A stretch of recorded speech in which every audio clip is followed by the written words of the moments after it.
Assalamualaikum warahmatullahi wabarakatuh.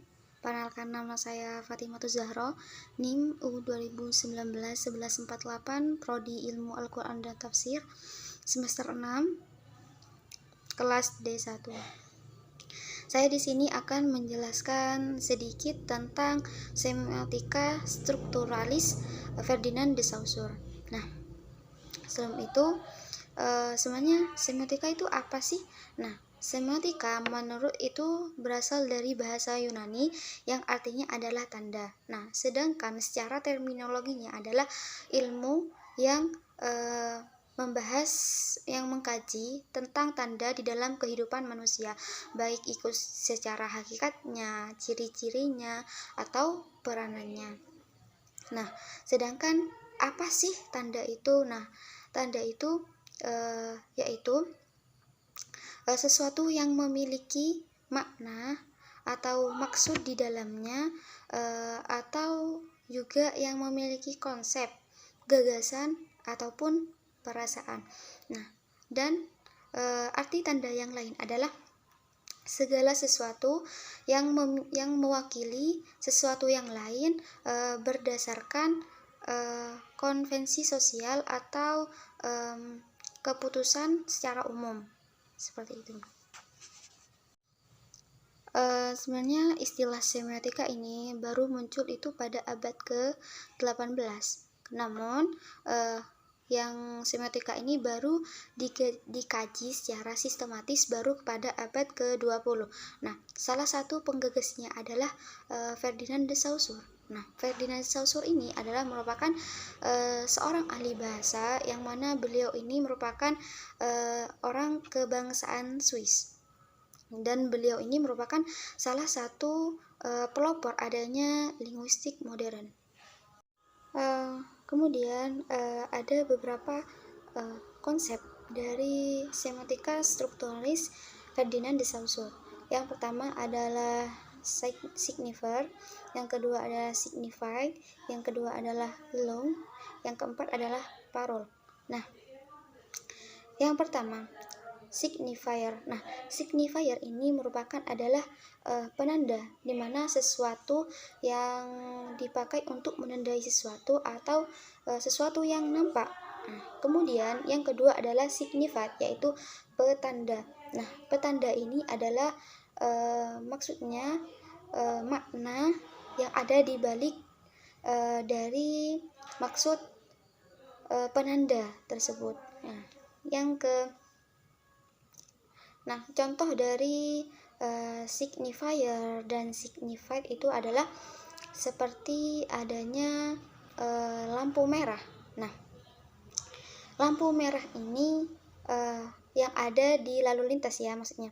Nah, lampu merah ini penandanya itu adalah lampu merah, sedangkan penandanya itu adalah maksudnya petandanya itu adalah berhenti, di mana jika ada lampu merah yang ada di lalu lintas, maka itu maksudnya petandanya adalah berhenti. Nah, jadi bisa disimpulkan yaitu adalah jika penanda dari lampu merah itu adalah lampu merahnya sendiri, sedangkan petandanya itu adalah berhenti.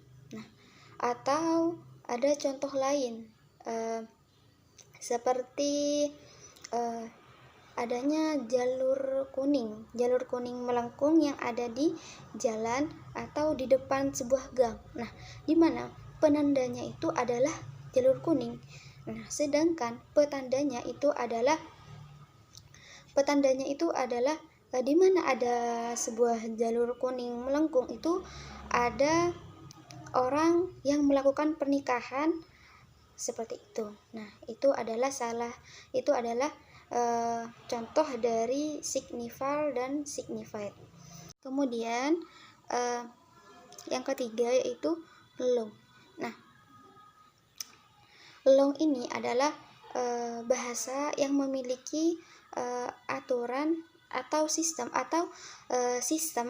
bahasa yang digunakan secara kolektif, yang mana ini sudah disepakati oleh para pengguna bahasa.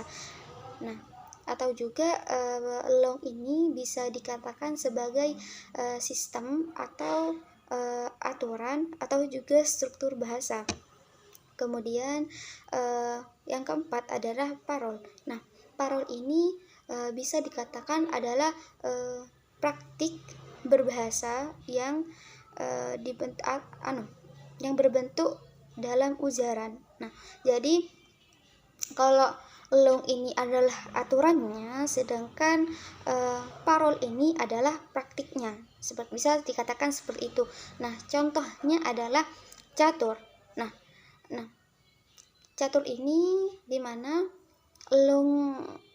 longnya itu language-nya itu adalah bagaimana cara raja yang ada di catur itu melangkah atau berpindah. Nah, sedangkan parolnya itu adalah praktik cara bermain caturnya sendiri. Atau contoh lain seperti language ini seperti aturan bahasa yang baku seperti, Bu, saya mau beli kopi 1. Nah, sedangkan dalam praktiknya atau kita sebut parolnya itu adalah, Bu, kopi 1. Nah, kita mengatakan kopi 1 ini penjualnya tuh otomatis sudah paham apa yang dimaksud kita kopi 1 itu maksudnya kita adalah membeli kopi. Nah, seperti itu. Nah, intinya antara launch dan parol ini meskipun parol language-nya itu sudah ada sistemnya, tapi dalam parolnya itu praktiknya itu kadang tidak mengikuti dari sistem. Nah, kadang tidak mengikuti dari sistem seperti language-nya itu. Ya, bisa dikatakan seperti itulah. Seperti yang tadi saya contohkan, bagaimana tataran bahasa. Kalau bahasa bakunya, Bu, saya pesan kopi 1. Nah, sedangkan yang biasa kita gunakan atau praktikkan itu adalah, Bu, kopi 1. Nah, itu sudah seperti itu. Contoh dari language dan parol. Sekian penjelasan dari saya, kurang lebihnya mohon maaf. Assalamualaikum warahmatullahi wabarakatuh.